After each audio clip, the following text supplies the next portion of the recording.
전도서 4장 7절에서 16절입니다. 키워드는 외롭게 된 사람, 똑같은 존재, 사람과 사람입니다. 내가 또다시 해 아래에서 헛된 것을 보았도다. 어떤 사람은 아들도 없고 형제도 없이 홀로 있으나 그의 모든 수고에는 끝이 없도다. 또 비록 그의 눈은 부요를 족하게 여기지 아니하면서 이르기를 내가 누구를 위하여는 이같이 수고하고 나를 위하여는 행복을 누리지 못하게 하는가 하여도 이것도 헛되어 불행한 노고로다. 두 사람이 한 사람보다 나음은 그들이 수고함으로 좋은 상을 얻을 것임이라.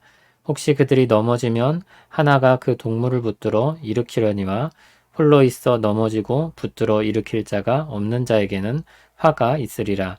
또 두 사람이 함께 놓으면 따뜻하거니와 한 사람이면 어찌 따뜻하랴. 한 사람이면 패하겠거니와 두 사람이면 맞설 수 있나니 세 겹줄은 쉽게 끊어지지 아니하느니라. 가난하여도 지혜로운 젊은이가 늙고 둔하여 경고를 더 받을 줄 모르는 왕보다 나으니 그는 자기의 나라에서 가난하게 태어났을지라도 감옥에서 나와 왕이 되었음이니라.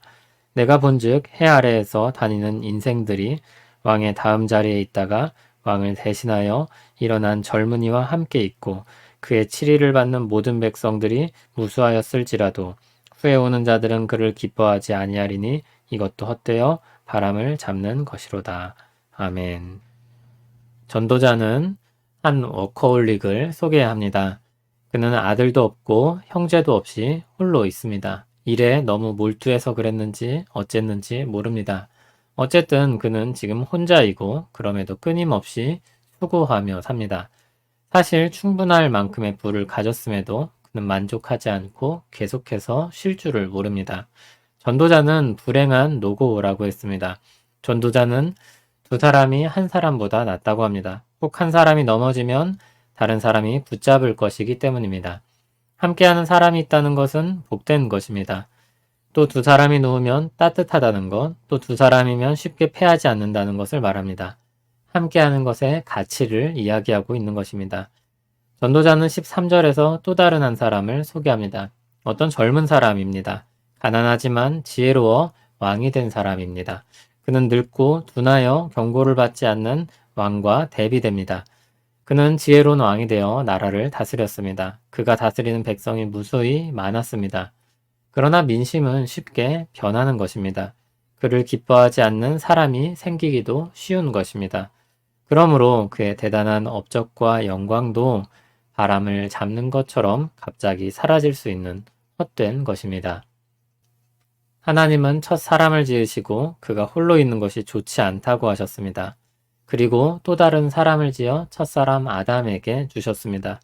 똑같은 존재로 사람을 지으시고 그의 곁에 두셨습니다. 그렇게 함께 살도록 하셨습니다. 한 사람이 쓰러지면 다른 사람이 붙잡아주고 그 사람이 넘어질 땐 도움을 받았던 사람이 도와줍니다. 마음을 나누고 서로를 의지하게 하셨습니다. 다른 것들도 많이 주셨지만 자신과 똑같은 존재를 그 곁에 두셔서 서로 의지하며 살게 하셨습니다. 남을 위해 수고하는 것, 우리는 그것을 사랑이라고 부릅니다. 사람으로 오신 예수님은 그 사랑의 본을 보이셨습니다. 사람이 가장 사람답게 함께할 때 어떻게 도움을 받을 수 있는지 보여주셨습니다. 사랑이 극치에 다다를 때는 자기를 희생하여 목숨을 내어주기까지 합니다. 그래서 사랑은 오래 참고 온유하며 자기의 유익을 구하지 않는다고 했습니다. 그 사랑을 주님이 십자가에서 보이셨습니다.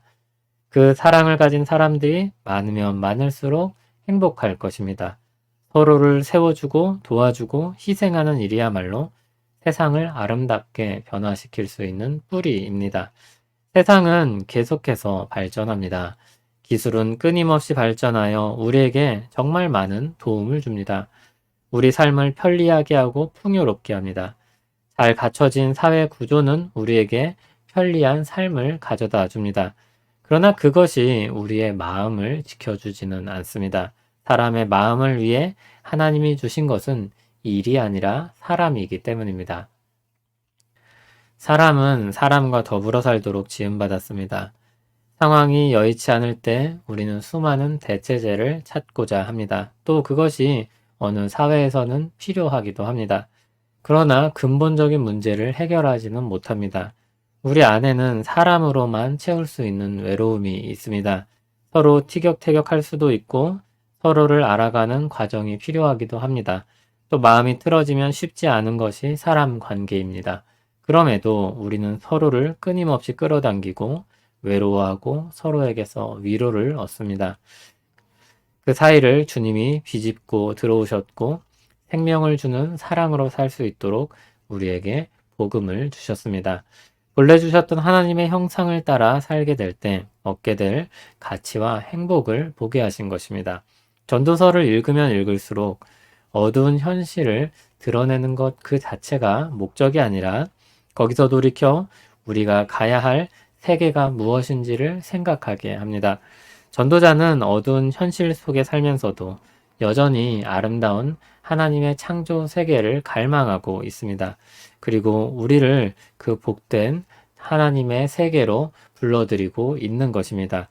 우리 곁에 두신 사람들의 소중함을 기억하며 사랑하며 살고 주신 복을 누리길 소원합니다. 사람을 아름답게 지으시고 함께 어울려 살아가게 하신 하나님, 죄로 인해 외롭게 된 우리를 여전히 사랑하셔서 그리스도를 통해 다시 하나 되게 하시니 감사합니다. 주 안에서 우리가 회복된 존재로 서로 사랑하며 살도록 부름을 받았습니다. 그 복락을 누리며 살기를 원하오니 도와 주시옵소서.